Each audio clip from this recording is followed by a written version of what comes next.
Today in the Wolfsden, I'm going to teach you how to make a traditional margarita with Vista Tequila from my buddy Eddie from Drink Vista. I have been looking forward to opening this bottle for months. I've just been so busy, haven't been able to do it, but he wrote me a great little note. Tree Wolf. Cheers, my man. Have a drink on me. Keep pushing out the content. You're killing it. Thank you, Eddie. Thank you.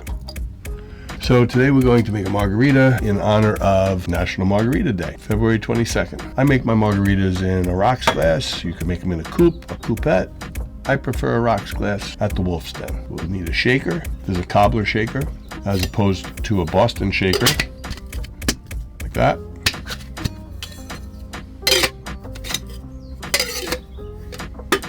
Boston shaker, cobbler shaker. 3 pieces. 2 pieces.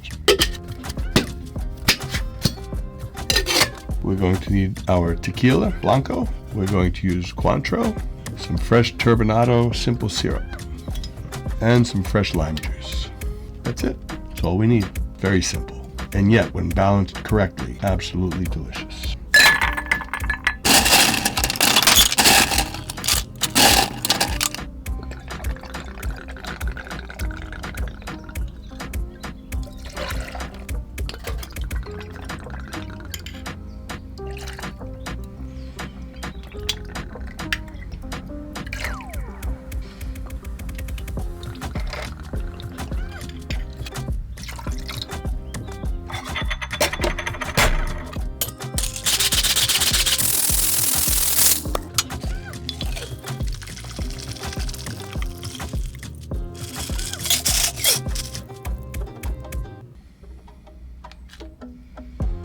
Margarita.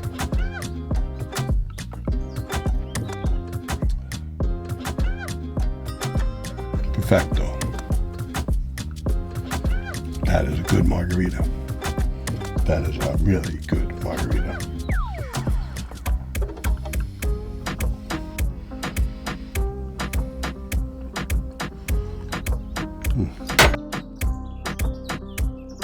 Today in the Wolfsden, I'm going to teach you how to make a traditional margarita.